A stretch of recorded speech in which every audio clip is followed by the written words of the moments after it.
Halo dulur, kenalkan saya Frater Yohanes Dimas Ananta dan saya sekarang berada di Kapel STBD. Pada kali ini saya akan jelaskan apa itu panti imam. Panti imam menjadi tempat altar, terus yang kedua menjadi tempat sabda itu diwartakan, dan yang ketiga menjadi tempat di mana imam dan diakon mempersembahkan kurban kudus Allah. Apa saja yang berada di panti imam? Pertama, yang paling kelihatan dan menjadi pusat kalau masuk ke gereja yaitu altar. Tuh, altar. Yang kedua yaitu tabernakel. Ini tabernakel. Yang ketiga yaitu ambo. Kalau nggak tahu ambo itu mimbar sabda. Ada dua kalau di panti imam. Yang pertama mimbar sabda, nih. Terus sama satunya mimbar imam. Yang keempat lilin. Yang kelima meja kredens. Yang keenam lampu untuk menandakan bahwa ada sakramen Maha Kudus ini. Lampu tabernakel, seringnya warna merah atau warna lain tidak apa-apa. Terus dan yang tidak kalah penting juga tempat kursinya Romo duduk, itu juga penting. Kalau nggak duduk capek. Setelah saya tadi jelaskan apa itu panti imam, terus saya sebutkan apa saja yang ada dalam panti imam. Sekarang panti imam itu memiliki dasaran biblis yang sungguh luar biasa. Gereja tidak hanya membuat tiba-tiba, supaya kelihatan ditinggikan, supaya kelihatan wow. Enggak, mempunyai dasar biblis yang bagus. Nah, dasar biblisnya diambil dari Keluaran bab 25. Isinya apa? Kata-katanya ini.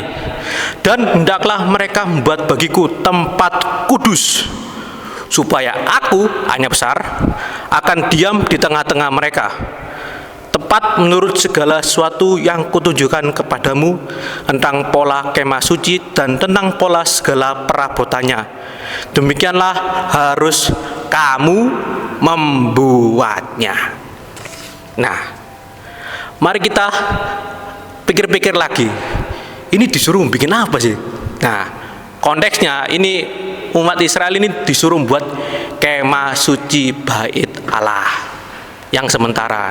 Nanti di zamannya Salomo baru dibuat gedung bait Allah. Tapi ini kemah suci bait Allah. Dan hal ini sesuai dengan apa yang ada dalam gereja sekarang gitu.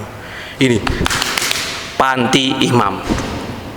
Nah, panti imam itu memiliki makna yang sungguh luar biasa bagus, jos. Jasanya seperti apa? Makna yang pertama, Allah berfirman untuk membangun baginya tempat kudus. Dalam bahasa Ibrani istilahnya mikdas, yang berarti tempat suci. Sebuah tempat yang sakral, tempat yang dipisahkan. Mengapa kok dipisahkan?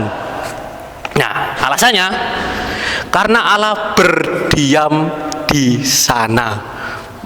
Maka dipisahkan, disakralkan, disucikan.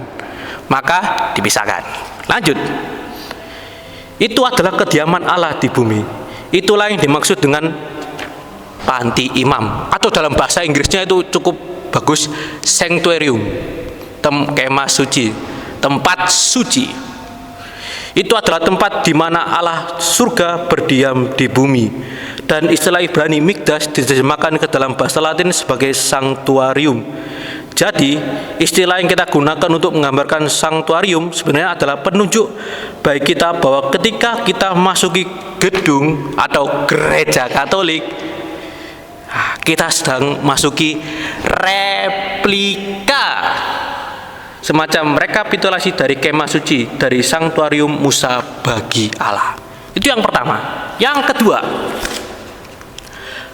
ini penting, kemah suci tidak akan dibangun hanya menurut keinginan Musa. Bukan keinginan Musa, tapi keinginan Allah sendiri. Kitab Keluaran bab 24 dikatakan bahwa Musa dan para tua-tua naik gunung dan mereka melihat surga. Mereka melihat Allah Israel, mereka makan dan minum di hadapannya.